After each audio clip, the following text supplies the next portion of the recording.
Assalamualaikum warahmatullahi wabarakatuh. Oke, ini adalah video untuk menunjang mata kuliah pemrograman piranti bergerak 3 di sesi ketiga. Nah, di sesi ketiga ini kita akan membahas tentang orientasi objek dan fitur lanjutan. Oke, di sini saya akan membahas dua hal ya. Yang pertama yang akan kita bahas tentang classes dan inheritance. Dan yang kedua, kita akan membahas tentang tipe-tipe kelas. Oke, pembahasan yang pertama, kita akan membahas tentang classes and inheritance. Oke.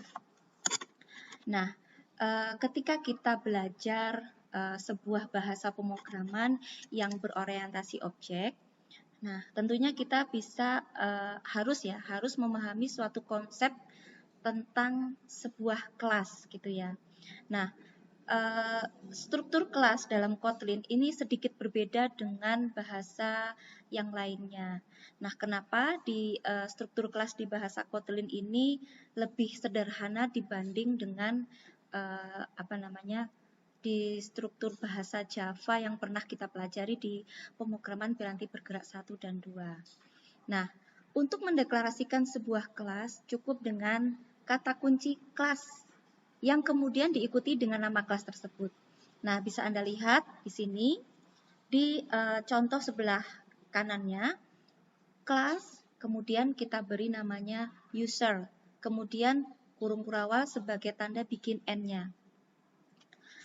Nah, ini berbeda dengan Java, jadi defaultnya visibility pada Kotlin adalah public. Maka ketika kita ingin mendeklarasikan sebuah public class, kita bisa menghilangkan modifier public-nya. Begitu ya. Nah, setiap kelas di dalam Kotlin memiliki sebuah primary constructor ya, serta salah satu atau lebih secondary constructor. Nah, kita bisa memberi konstruktor tambahan pada kondisi tertentu. Nah, namun pada umumnya sebuah kelas hanya membutuhkan satu konstruktor saja. Nah, primary constructor adalah bagian dari kelas header yang bisa kita tambahkan setelah nama kelas. Nah, diikuti dengan beberapa parameter. Nah, contohnya bisa Anda lihat di sini bagian yang coding yang atas ini ya. Class user constructor. Nah, kita bisa menambahkan konstruktor di sini. Kemudian dalam kurung name ini sebagai string ya, tipenya, kemudian email sebagai string juga. Nah, primary constructor ini jika tidak memiliki annotation, jika konstruktor tidak memiliki annotation atau visibility modifier, kita bisa menghilangkan kata kunci konstruktornya. Nah, ini bisa kita lihat di codingan yang bawah, kita menghilangkan kata kunci konstruktornya. Nah, di sini ya.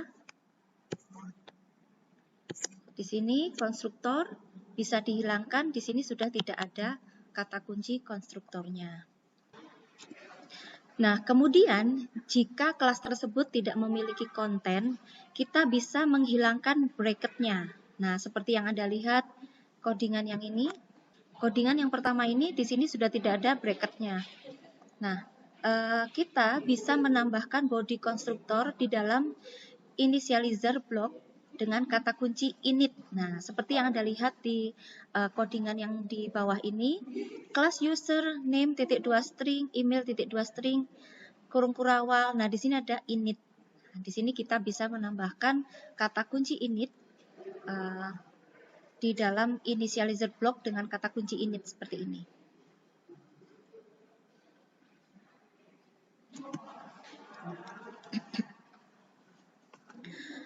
Nah, selanjutnya untuk menambahkan konstruktor tambahan, kita bisa menggunakan kata kunci konstruktor tambahan, ya, bisa menggunakan di dalam bracket. Nah, seperti di kode yang atas ini, di sini kita menambahkan bracket di sini.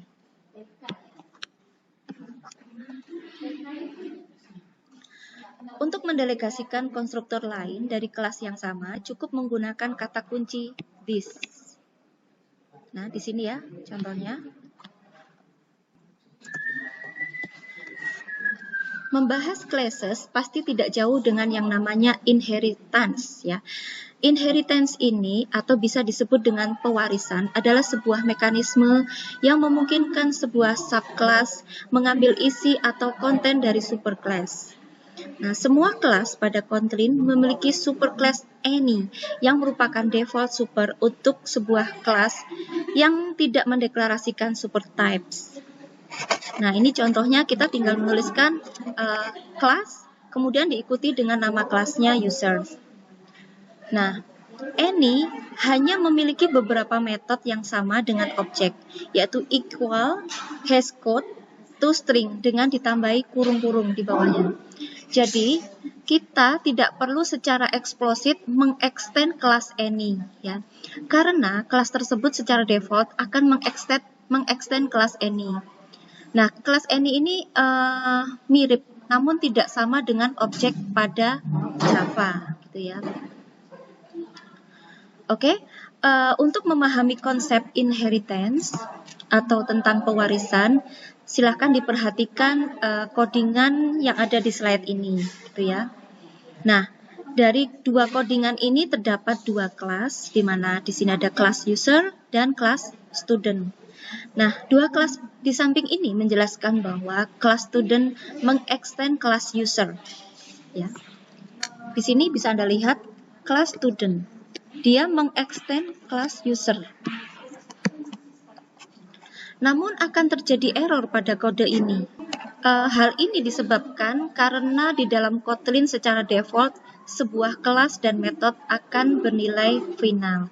Maka untuk mengatasinya kita perlu menambahkan modifier open pada kelas atau metode yang akan di-extend. Nah, bisa Anda lihat di slide ini, contohnya ya codingannya kita menggunakan open. Nah, perlu diketahui bahwa kita ketika mengambil alih atau override sebuah anggota dari superclass, maka member yang melakukan override juga akan menjadi open, gitu ya. Nah, dengan demikian kita masih bisa mengoverride lagi pada subclass lain. Nah, silakan diperhatikan di contoh slide ini. Open class user, kemudian open class student, open class informatics student. Nah, kode di samping ini menunjukkan bahwa kelas student telah melakukan override pada metode user address dari kelas user. Nah, maka metode user address kurung-kurung ini masih bisa di-override oleh member lain yang telah mengextend kelas student tanpa menambahkan modifier open pada metode tersebut. Nah, seperti yang telah dicontohkan di dalam kelas informatics student ini ya, yang bawah ini. Nah, di situ jika Anda tidak ingin metode user address bisa di-override lagi, jadi Anda harus menandai dengan kata kunci final. Nah, kita lihat di sini. Menandai dengan kata kunci final, jika tidak ingin metode user address bisa di-override lagi. Gitu ya. Di sini finalnya. Oke. Beberapa kelas mungkin dideklarasikan sebagai abstract classes ya. Jika kelas ini merupakan kelas yang tidak utuh, tanpa adanya subclass non-abstrak yang bisa dipakai untuk membuat objek. Nah, di sini kita bisa melakukan override member dari kelas atau metode non-abstrak pada sebuah kelas abstrak. Bisa dilihat di sini contohnya ya. Kita melakukan override member dari kelas atau metode non-abstrak. Yang di sini ya. Oke. Nah, materi selanjutnya kita akan membahas tipe-tipe classes. Nah, jika di materi yang sebelumnya ada yang kurang jelas, silahkan ditanyakan atau boleh ditulis lewat Google Classroom ya. Oke, selanjutnya kita akan membahas tentang tipe-tipe classes. Sebenarnya tipe classes itu hanya ada 3 ya, nested classes, enum classes, dan shared classes. Nah, data class ini nanti saya akan menjelaskan secara terpisah. Jadi begini, tipe-tipe kelas gitu ya, classes pada Kotlin ini yang paling penting yang harus Anda ketahui itu memang ada 4 ini ya, sebenarnya ada 4 ini. Tetapi nanti kita akan mempelajari 3 ini dulu ya, baru nanti yang terakhir saya akan menjelaskan tentang data class. Oke, sekarang saya akan menjelaskan tentang nested classes. Oke, dari namanya aja nested ya. Nested itu berarti sesuatu bersarang ya. Nah, seperti halnya di Java, Kotlin akan memungkinkan kita untuk mendefinisikan sebuah kelas ke dalam sebuah kelas yang kita sebut dengan nested classes. Makanya disebut bersarang karena ada kelas di dalam kelas, gitu ya. Atau kata lain inner classes ya. Kata lainnya adalah inner classes. Nah, nested classes ini memiliki hak tersendiri untuk mengakses apa yang ada pada outer class-nya. Di sini bisa Anda lihat ada kelas namanya user, kemudian di dalamnya ada kelas lagi namanya name. Nah, user memiliki hak penuh terhadap kelas di dalamnya, yaitu kelas name.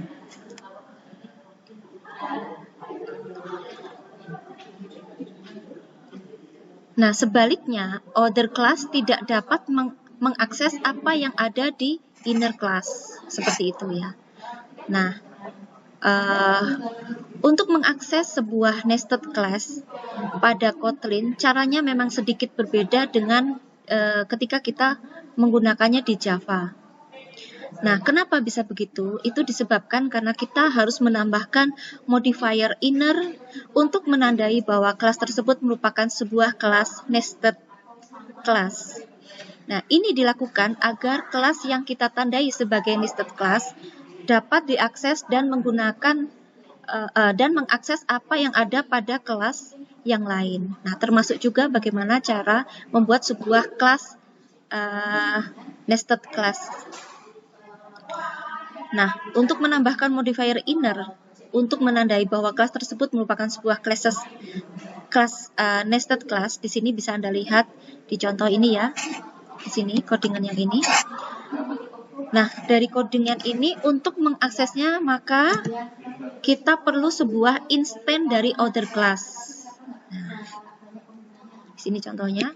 Atau juga kita bisa langsung membuat instance dari nested class tersebut. Seperti ini.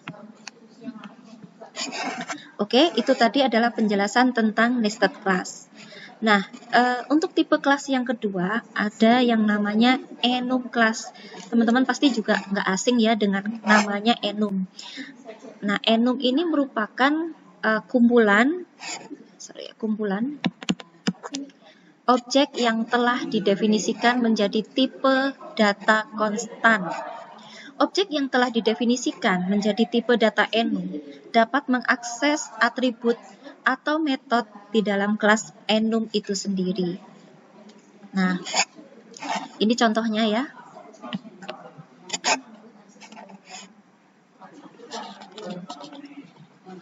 Konsep ini sama halnya seperti di array, bedanya enum berbentuk konstan. Fungsi yang paling mendasar dari implementasi sebuah tipe save enum adalah seperti yang Anda lihat di sini ya, kode ini. Nah, setiap konstan berbentuk objek. Nah, tiap objek dipisahkan dengan tanda koma, lalu dapat diinisialisasikan sebagai berikut. Nah, seperti ini ya. Konstan berbentuknya objek. Contohnya ini ya. Dan ini bisa dipisah dengan tanda koma, gitu ya. Nah, objek dari sebuah enum dapat mendeklarasikan sebuah anonymous classes. Nah, bisa Anda lihat di yang sebelah kanan ini ya. Ini ada codingan yang seperti ini. Pertama, fun dulu ya, fun main, username, email, phone, gitu ya. Nah, kemudian di sini ada enum. Nah, di dalam enum kita bisa mendeklarasikan sebuah kelas yang anonymous gitu ya. Nah, ini kalau kita jalankan kode ini, maka nanti akan menghasilkan seperti ini. Your name is Dini Wahyu Widarti, your email is gitu ya, your phone is, seperti itu. Nah, sama seperti halnya ketika di Java, enum di Kotlin juga memiliki synthetic method yang memungkinkan kita untuk melampirkan konstan dan mendapatkan konstan itu sendiri berdasarkan namanya. Nah, bisa Anda lihat di sini ya. Ini fungsi value of yang di sini akan menyebabkan illegal argument exception jika nilai yang ditentukan tidak sesuai dengan konstan yang sudah dideklarasikan di dalam kelas enum.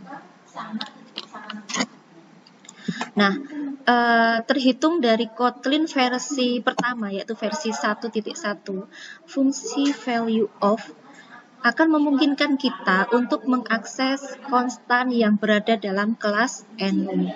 Metodenya lebih umum, yaitu dengan menggunakan fungsi enum values dan enum value of, ya, seperti ini ya. Nah, ini contohnya di sini ya, di codingan ini.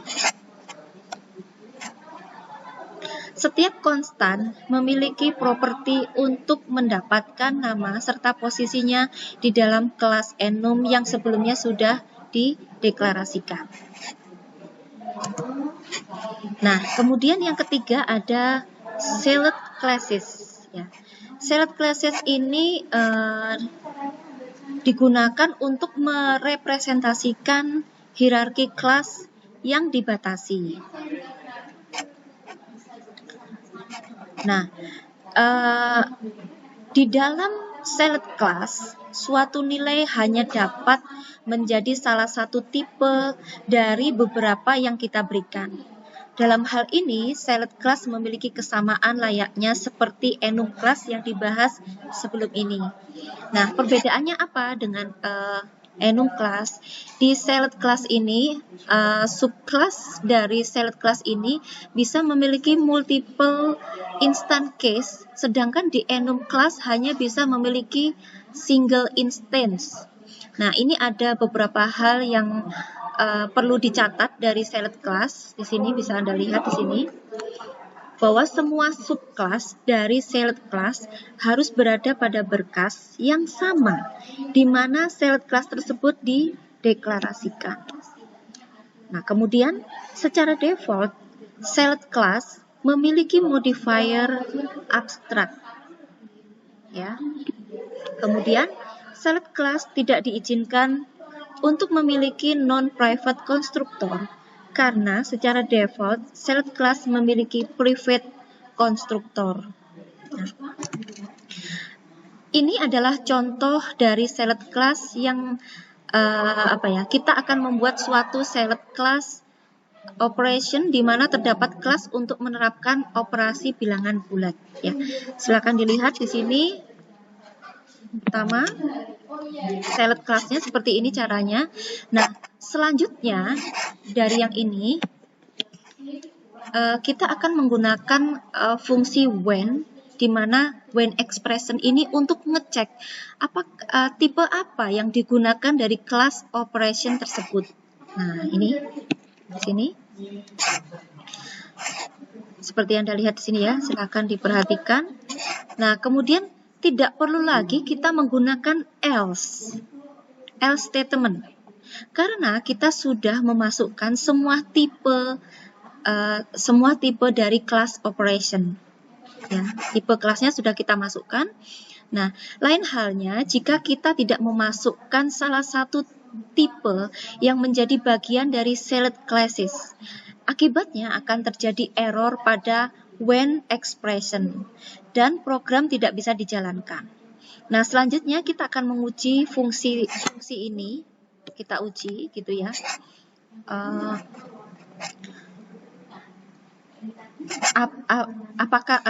Cara mengujinya seperti ini. Nah, gitu ya. Jadi select class dulu, kemudian fungsinya, kemudian kita uji. Nah, codingan 3 ini kita gabung gitu ya, lalu kita jalankan, nanti hasilnya akan seperti ini.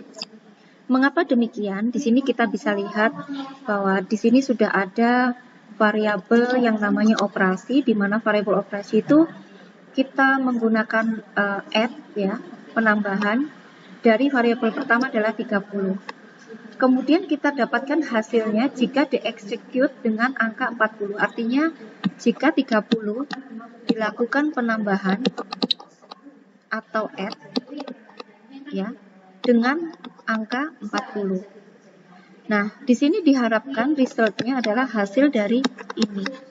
Ini adalah resultnya 70.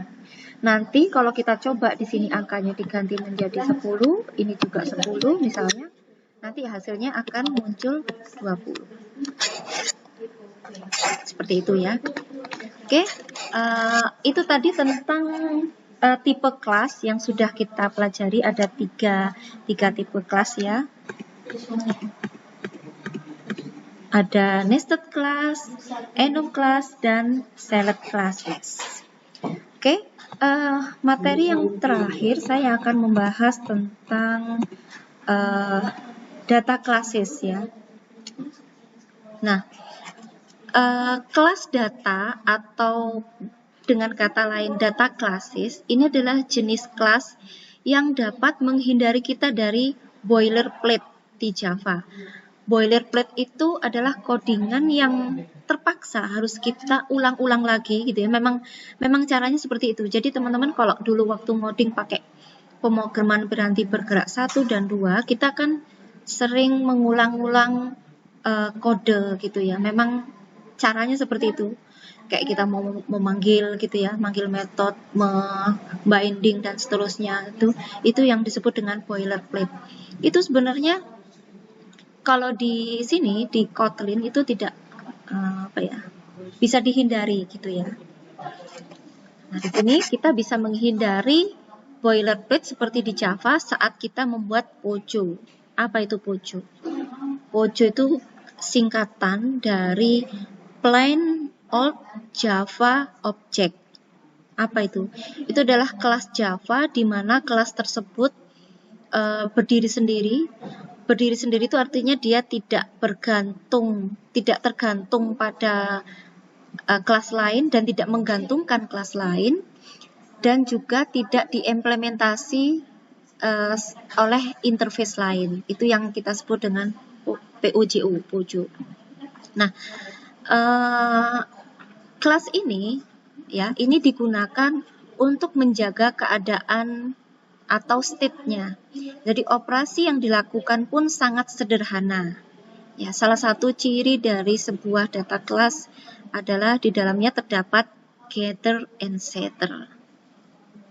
Nah, getter and setter ini digunakan untuk mengakses nilai dari suatu properti. Ini kalau di Kotlin itu berbeda dengan di Java. Pembuatan data classes pada Kotlin lebih sederhana.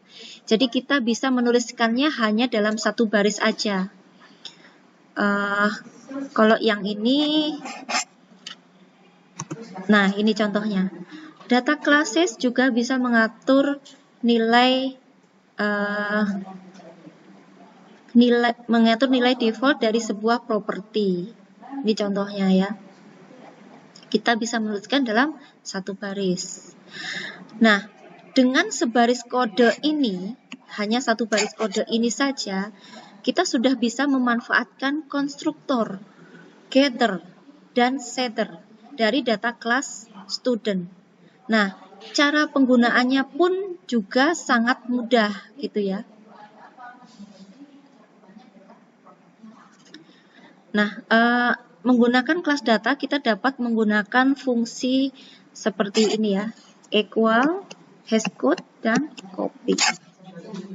Equal, kita dapat membandingkan nilai dari kedua objek untuk memastikan apakah kedua objek tersebut identik atau tidak gitu ya. Makanya kita sebut dengan equal. Kemudian yang kedua ada fungsi yang kita sebut dengan hashcode. Nah, hashcode ini kita dapat memperoleh kode hasil secara gratis dan dapat kita hitung dari nilai yang kita berikan. Itu ya. Kalau copy, kita dapat menyalin dari sebuah objek ataupun modifikasi properti dari objek yang kita inginkan. Oke. Selanjutnya untuk menyalin data kelas dengan modifikasi.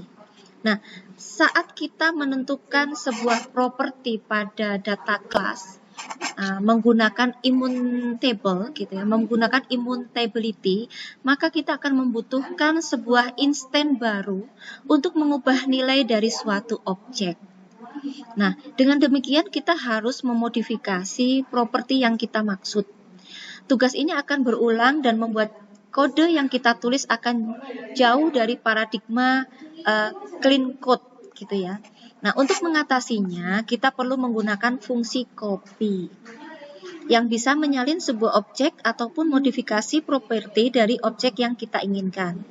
Nah, sebagai contoh, jika kita ingin memodifikasi properti, misalnya di sini yang mau kita ganti properti ini ya, font ya, properti font misalnya. Nah, pada data kelas student kita bisa melakukannya dengan cara seperti ini gitu ya. Pertama, kita kasih variabel namanya student. Nah, kita tulis pada variabel student itu datanya atau stringnya ada 3 ini. Nah, misalnya kita mau mengganti properti yang font. Nah, kita bisa menuliskan variabel student A sama dengan student.copy. Jadi kita bisa mengcopy dari sini dan hasilnya bisa juga kita rubah isinya dengan yang ini, seperti itu. Nah, pada contoh ini kita telah mengubah nilai dari properti font ini gitu ya, dengan cara menduplikasi student menjadi student A. Nah, proses ini kita sedang menduplikasi dari student ke student A. Nah, kemudian kita mengubah nilainya, nilai font ini menjadi nilai yang ini. Nah, tentunya kita bisa mengubah nilai dari pada studentnya, gitu ya. Kemudian selanjutnya bagaimana untuk memetakan objek menjadi variabel. Nah, proses pemetaan objek menjadi sebuah variabel yang biasa kita kenal dengan istilah destructuring ya. Destructuring declaration ini di mana setiap properti di dalam sebuah objek dipetakan ke dalam sebuah variabel. Ya. Jadi proses pemetaan objek dari sebuah variabel dikenal dengan istilah destructuring declaration. Nah, pada contoh dari sintaks sebelumnya yang seperti ini, kan kita sudah memahami ini bahwa kita bisa memasukkan datanya gitu ya. Sebuah destructuring declaration tersebut dikompilasi ke dalam kode seperti ini. Nah, fungsi dari komponen 1, komponen 2, komponen 3